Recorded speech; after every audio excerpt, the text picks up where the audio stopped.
This story contains fantasy violence.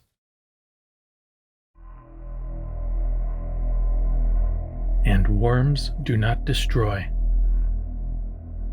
Part 5. The Minister.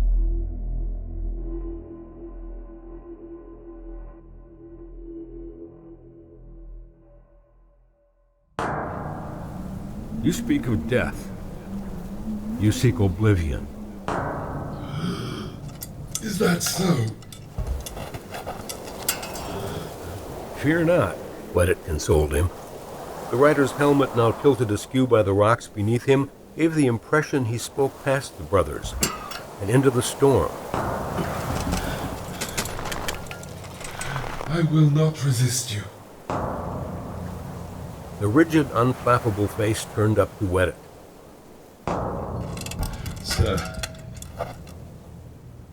Unsettled, Wedit lifted his neck back. Sir. The rider asked. Sir, will you pardon me for all my misdeeds? Wedit felt a sudden, overwhelming affection for the mad fool. I will, he answered. And somehow he meant it. Then, sir, may your axe bring me to the nameless ones of the deep. With them, I should sleep.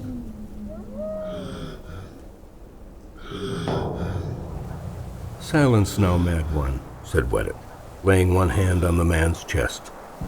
Even through the storm, even through the man's ceramic armor, he could feel the heat brewing in the rider's chest. I will help you, Wedit nodded, into silence.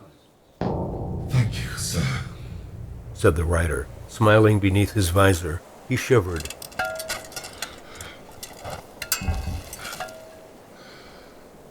A final warning, then. Piddling words, really.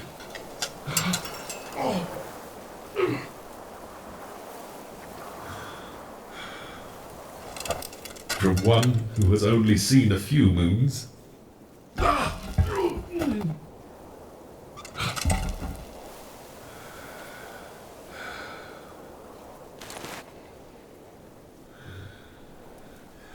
Keep fighting the world, not the denizens therein. And though the world shall never win,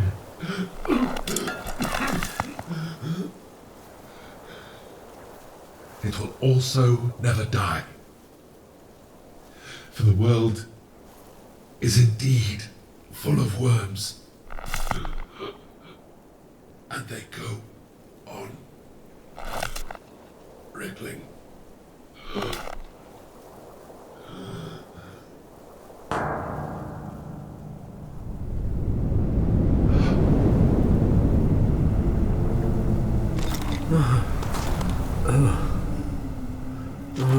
Yof stood, clasping his wound. He watched his brother stand also.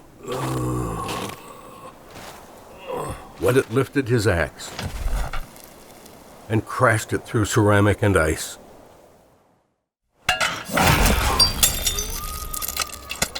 The rider's armor broke open,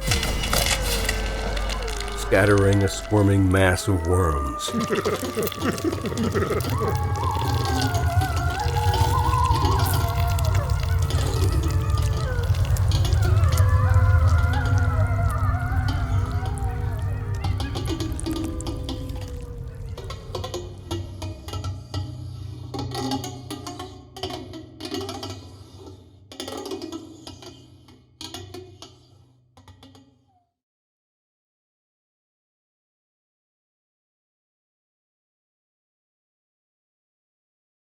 There followed much adventure.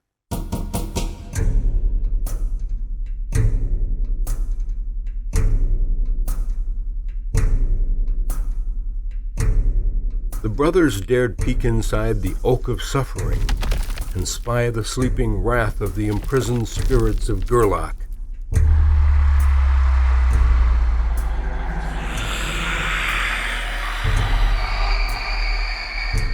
They risked to run beneath the underground sky, avoiding the throbbing eggs of Turlin, ready to hatch after 100 years. They battle the undead pirates of Skrull, the moving mass of landlocked terror.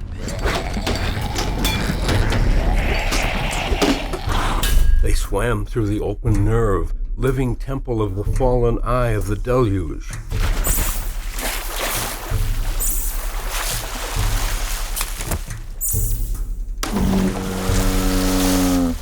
They fought the winged serpents of Feathermore, usurping their horned masters high above the cliffs of wood and bone.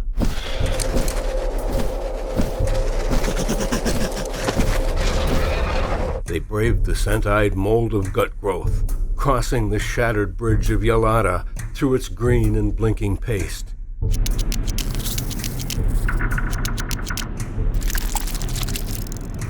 They forded the flooding fortune at Damask,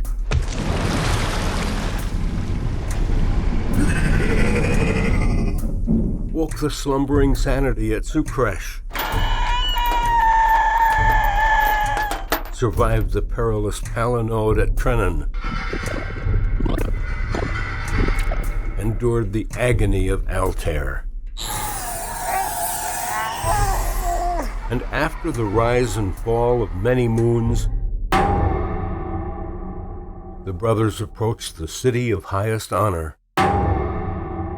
the font of all authority, the dwelling place of the Blessed Immortal King.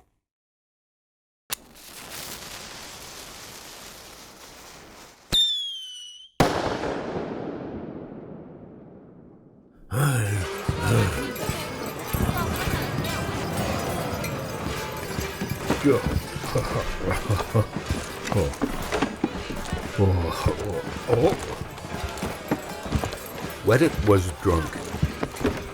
With all your knowing, you still cannot say from which mountain the winds blow. He spun in a circle.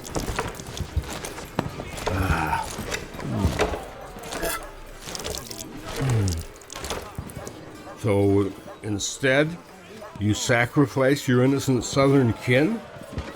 Wedit wobbled on the dais. He waved his 3 pillars over his head. The scribes backed away, clutching their robes and beads. The goat tied to the altar bellowed. Careful! Watch it! Watch it! Forgivable! Careful! Unforgivable! Yof pushed his way through the mirthful crowd. The attendants fanned out below the festival stage, spreading away from the sacrifice and the scribes and the drunkard.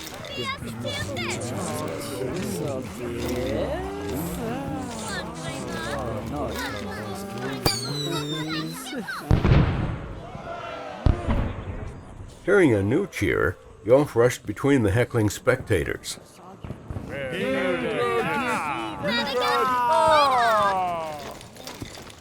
His dull brown tunic stood out amid the revelers, most wearing gold and azure robes for the celebration.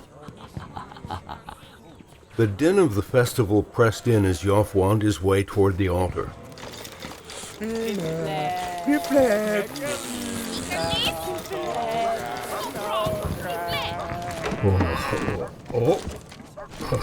Wedit spun again, balancing on one foot. He teetered, then stomped on the altar beside the goat. He swung his axe.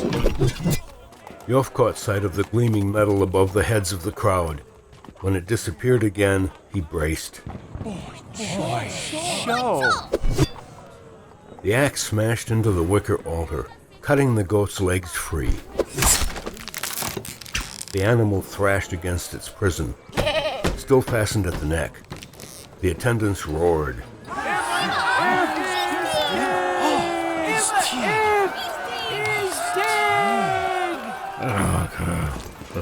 Wedit staggered. His eyes watered, and for a moment the crowd tripled, then returned to its original number.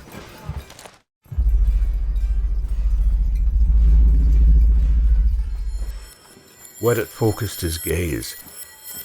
He smiled, seeing Yof appear and disappear behind the attendants at the foot of the stage. He could easily pick out his brother. He possessed the lone, sour face among the scattered grins of enthusiasm. My brother, Wedit cried. a fellow newborn. Another hard stone forced through this soft-bellied ged. Over here, brother. He jerked his arm to show his brother the way to the altar, unknowingly swinging his axe over the scribe scurrying up from behind. All 9 ducked in rapid succession, even those safely out of Wedit's reach. Look out!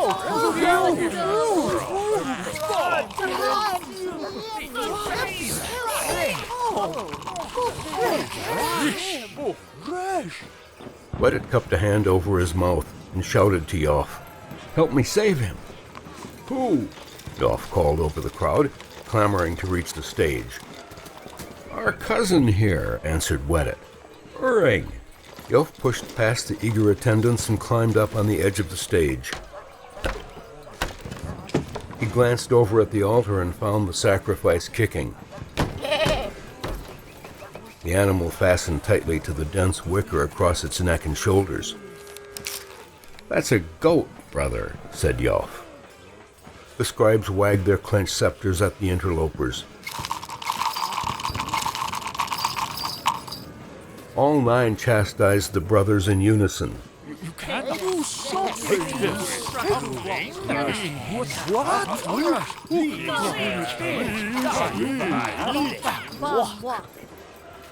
Yof could not comprehend their arch dialect. Nonetheless, he understood the meaning of their assembled scowls. Yes, yes, Yof waved his hands at them, offering vain assurances. He crossed the stage. Yof stood near his brother, who still stumbled up on the altar. Wedit, he scolded. Get down. Wedit knelt beside the goat and gnawed at the rope which fastened its neck to the wicker. What? He asked between chews. Yof turned, offering the rank of scribes a helpless shrug. They grumbled in their dead vernacular and shook their fists.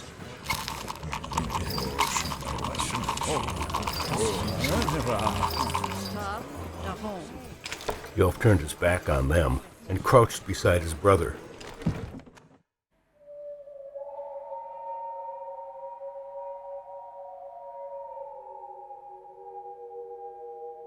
Wedit stared down through the wicker,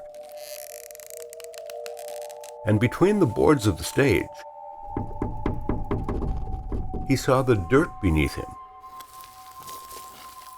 He wanted to crawl into it.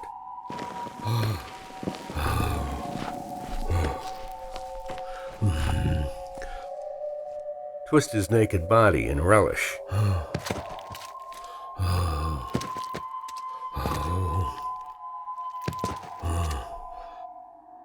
That man. Muttered Wedit, the rope in his mouth. That rider. He was... Shh, whispered Yof. I remember. He rubbed his brother's shoulders. Wedit. He kept his voice low. Our audience with the king is tomorrow. He glanced at the scribes. Let's go back to the inn, Sleep this off? Leave these folk to their sacrifice? Wedit contorted his face. His nose flared. The rope fell from between his teeth. But... our cousin, he pleaded. This isn't Uring, said Yof. He pointed vaguely south. Our cousin, Sifuro Willing, is still tending our lands. Yof tossed an amiable grin up to the scribes. It did nothing to pacify their impatience.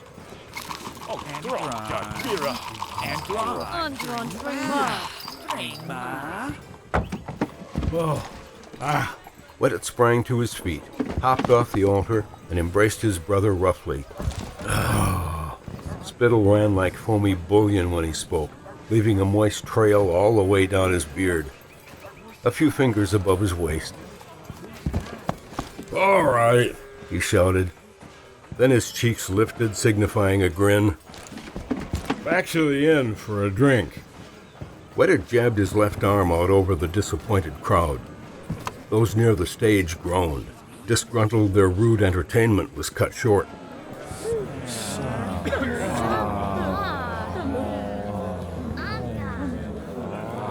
But in their next breath, the revelers gasped. For Wedit's right hand lifted the axe high into the air, where it floundered. Floundered, slipped, and fell. The goat bayed.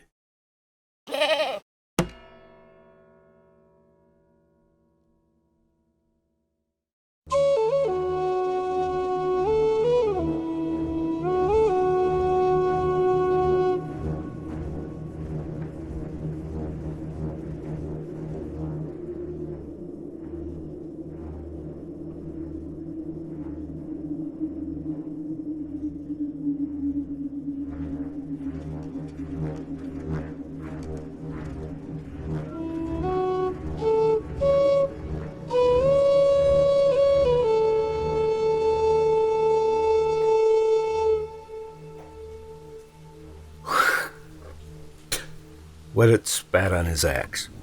He angrily scrubbed the blade, purging the blood with a crumpled rag in his knotty grip. A morning breeze blew in over the balcony, and the curtains spread to let it pass.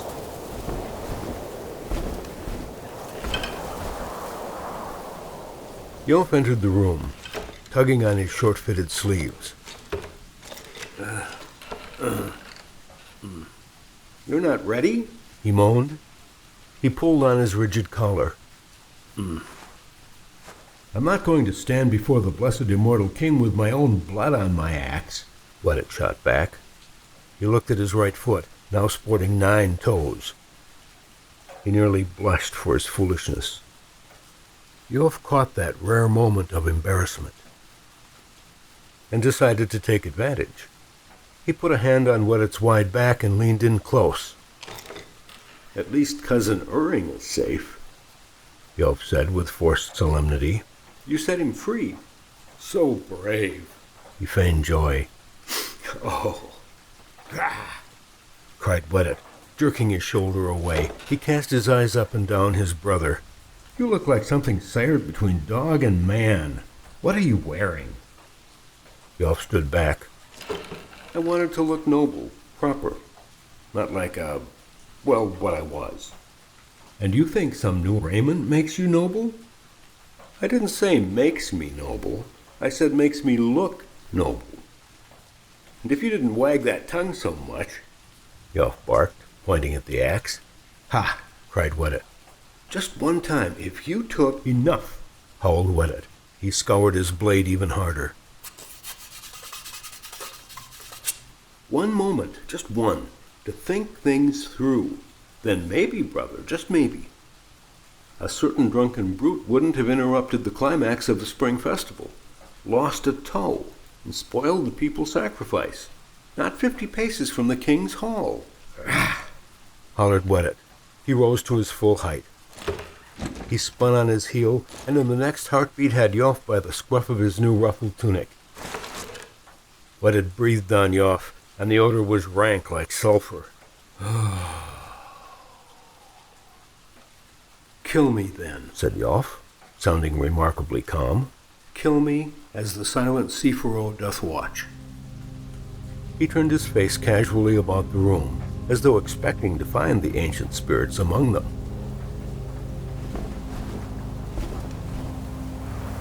Wedit followed his gaze, skeptical, wary, uncertain if his brother had learned such unnatural insight. Oh, finally, Wedit let go and turned away. He plopped down on the edge of the bed. He sullenly examined his axe again. He murmured, I would never sound the divine voice to shatter your soul. Be certain of that. Wedit sighed, still looking at the floor. Are we not both the sons of Newell? He slouched. Yof let go of his antagonism. He accepted the abrupt seriousness lurking on his brother's brow. "I'm afraid our favored mountain will be laid low ere her brave ones return. Newell may be no more when we again breathe the air over her at journey's end." Yof sat beside Wedit, and the bed bowed under their combined weight. He put his right arm on Wedit's left shoulder. "Yof, I worry," said Wedit. "I worry that word of my rescue, of the sacrifice, will reach the king before we can beseech him, so he will dismiss us." "My worries gather elsewhere, brother." "Oh?"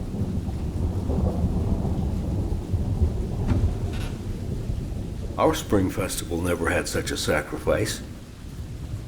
"No, it did not." "So?" "Does that not concern you? Perhaps since the time we were children, we've been improperly honoring the covenant of fealty. Have we misunderstood? Who is right?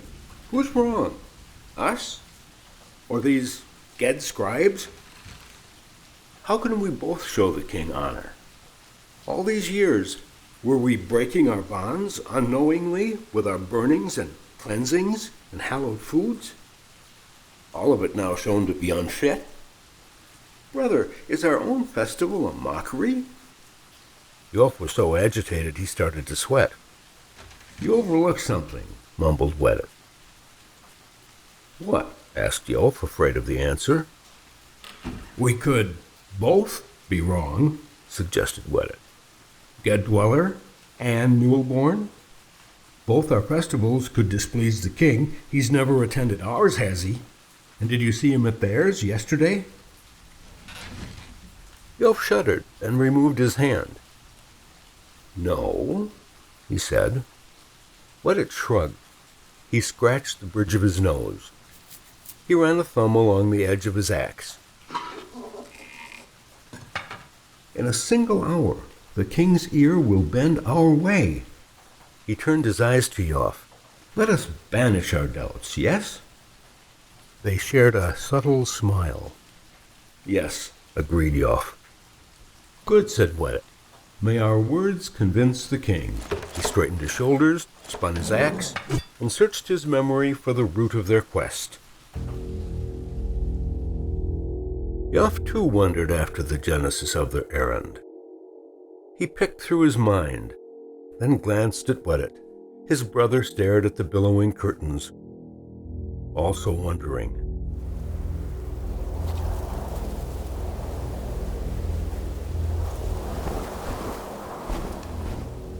Neither dared ask the other to confirm their purpose.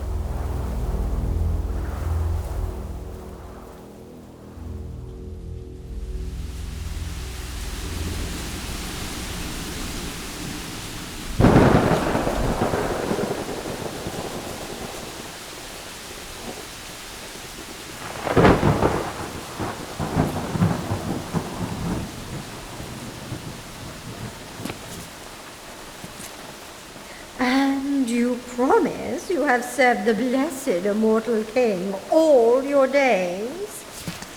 Asked the minister. Her skull robe ran along her shoulders in purple and green. Behind her glowered the tall double doors of the audience hall. "We do promise, O minister," answered Yof, his words eager. "We do promise, O minister," mimicked Wedit, his words clumsy. Then reveal your heart's desire. Make it known to me, his gracious minister, that I may sugar your indelicate words for the refined tastes of the Blessed Immortal King. Yof snagged Wedit's free hand, already on its way to grip the leather axe handle. Yof bowed to the minister. "We respect the tradition of this sacred court," he said, "and we are most humbled, O minister, by your generosity." The minister closed her eyes. She lifted her chin. Her nose twitched, as though irritated by pollen. Of that I have no doubt. She opened her eyes and smiled, showing her teeth had been replaced by rubies and emeralds and sapphires. Yof leaned forward to whisper. His mind rattled in its chamber. Yof looked at his hands. They were old and trembling, his skin weathered as any aged tree, hidden deep in some forbidden eldritch forest, as if each wrinkle marked a year of his long, sinuous, wayfaring life. He could find no reasonable answer for their long journey. His memory only recalled images of himself and his brother aging in fits and spurts.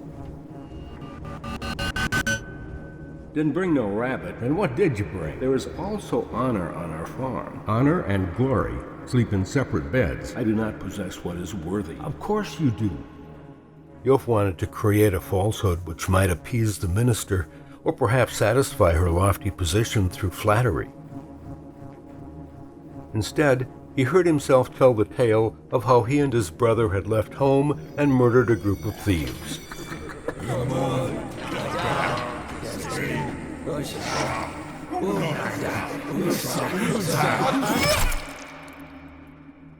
Without stopping, his account tripped forward to the Volpa in the tent.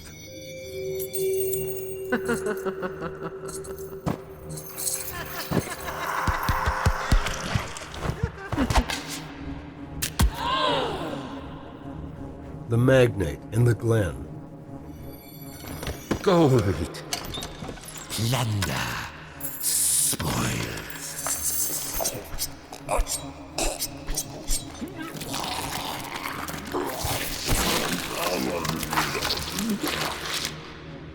The messengers and their creature in the canyon. 'Tis a nasty beast, as I warned you. Do you not remember?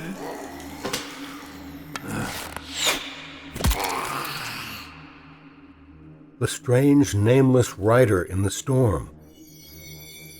Here, sirs. You'll have to share. I have but one.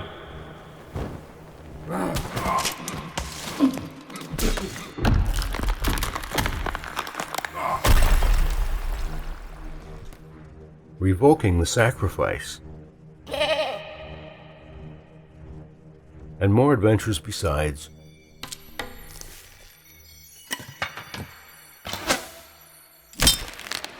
Each fractured moment spoke on its own accord, despite Yof's wish to remain silent. As he blundered through the litany of their lives, he felt the many years wrinkle on his flesh anew. By the end of it, Yof believed he had secured them both a place of torture in the king's dungeon.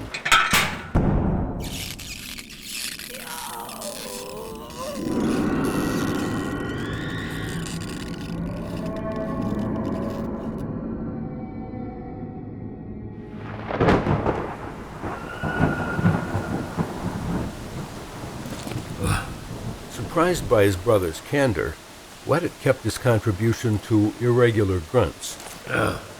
He added a final nod at the end. I am shocked, Said the minister. The brothers tensed. Yof let go of Wedit's hand.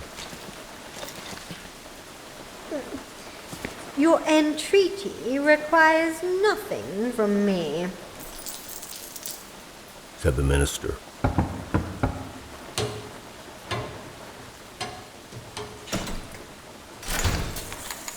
Assuaged, she stepped aside.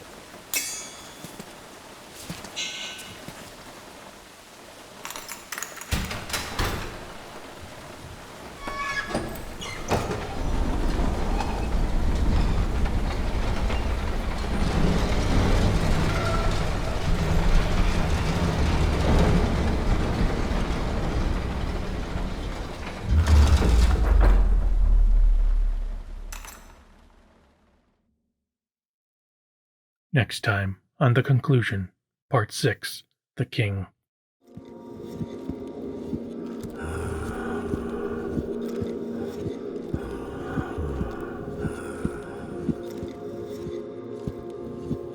After an hour, both Wedit and Yof grew accustomed to breathing in the vapor.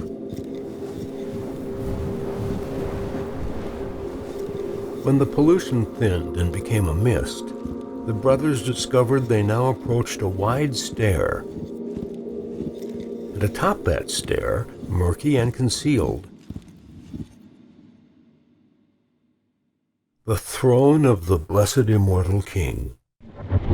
And Worms Do Not Destroy, starring Steve Rudolph as Wedit, Yof, and the narrator, featuring Karim Kronfli as the Nameless Rider and the Magnate, Julia Eve as the Minister and Azara the Vulpa, Cary Michael Ayers as Kaveh the Thief and Ensemble, Elizabeth Novotny as the Good Lady, the Creature, and Ensemble. Written and produced by William J. Meyer. Thanks for listening.